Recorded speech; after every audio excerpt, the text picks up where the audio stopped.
Bitter criticism, reading something from CGTN. No, first I'm going to read to do the genocide dossier from Al Jazeera.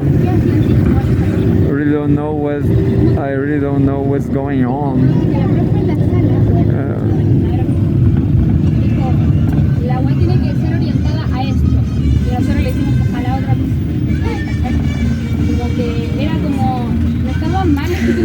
So that's it. Live updates. Live. Lebanon's Hezbollah hits Israel's Haifa. Israel pounds Gaza. By Edna Mohamed, the first article. October 8, 2024. UN Chief Antonio Guterres calls for an immediate ceasefire in Gaza and Lebanon. Warns against all-out war. Hezbollah has fired its biggest yet rocket barrage at Israel's Haifa as the group's remaining leadership promises more attacks. And 11 minutes ago now,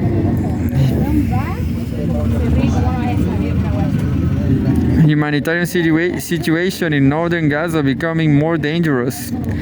The Palestinian Civil Defense said the humanitarian situation in northern Gaza is becoming more dangerous following a large-scale Israeli military attack on Beit Hanun, Beit Lahia, and Jabalia that has been ongoing for 4 days. Quote, Israeli forces have imposed a tight siege on these areas and are preventing the entry of water, food, and medical supplies. The occupation has committed massacres against civilians, killing dozens and injuring hundreds.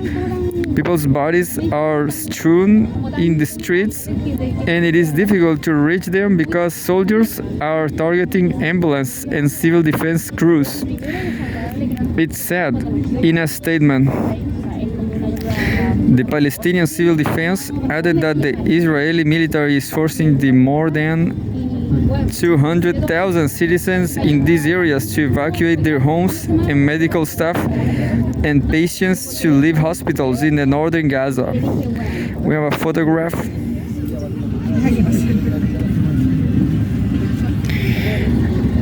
Displaced Palestinians make their way as they flee areas in northern Gaza Strip following an Israeli evacuation order in Jabalia Sunday. 22 minutes ago now.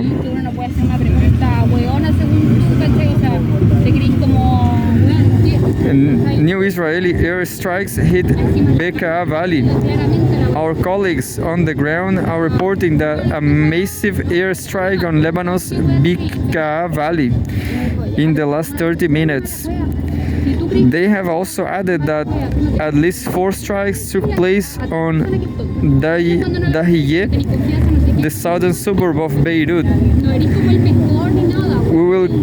We will keep you updated with all the latest in Lebanon, Palestine, and across the region.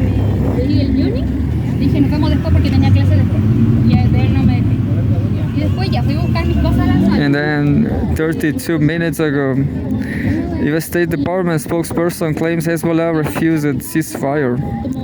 U.S. State Department spokesperson Matthew Miller claims that Hezbollah previously refused a ceasefire and now that it was, quote, getting better, suddenly they've changed their tune and want a ceasefire. And we have a photograph of Matthew Miller. State Department spokesperson Matthew Miller speaks at the State Department. And then 41 minutes ago,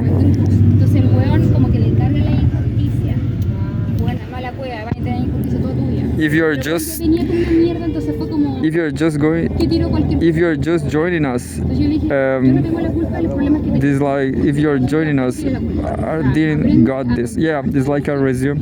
It's like a No se te atraviesa, res- tienes que ir y descargarte. oh, I forgot the word. A summary, like a summary. They made it. I never saw this on Telegram Todos on tenemos días malos. Al Jazeera. It says, if you are just joining us, let's bring you up to the speed with the recent developments.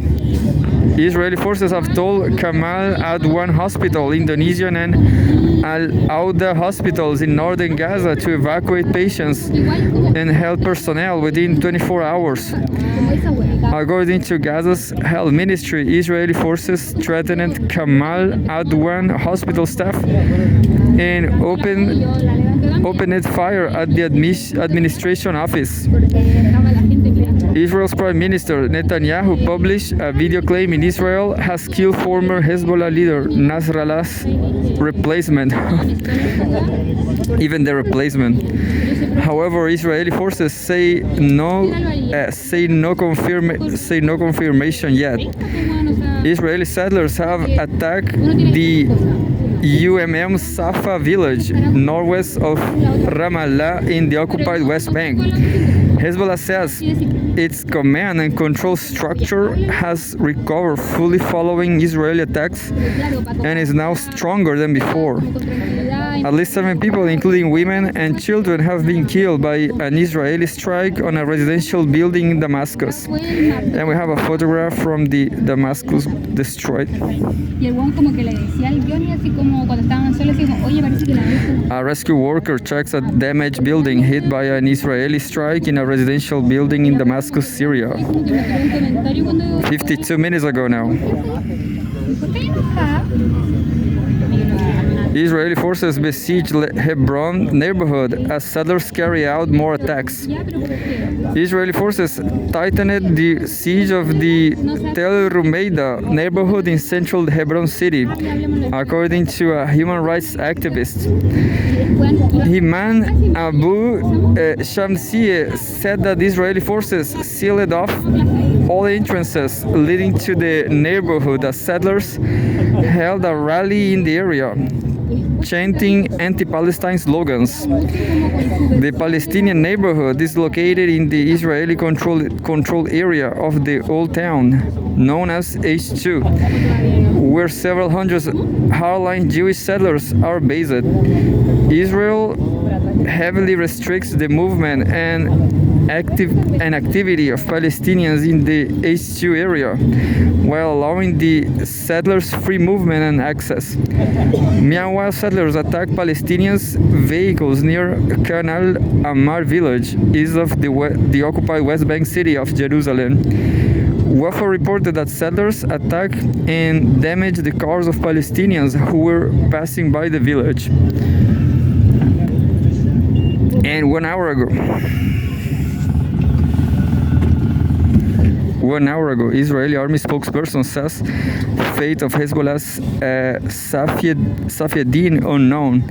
Israeli spokesman Daniel Hagari says the military is still looking into whether top Hezbollah commander Hashem Safieddin was killed in an Israeli airstrike in Beirut last week. Times of Israel reported. During a news conference, Hagari said the army hit Hezbollah's intelligence headquarters and that they knew Safieddin was inside the building. Quote, the results of this strike are still being looked into. Hezbollah is trying to hide the details.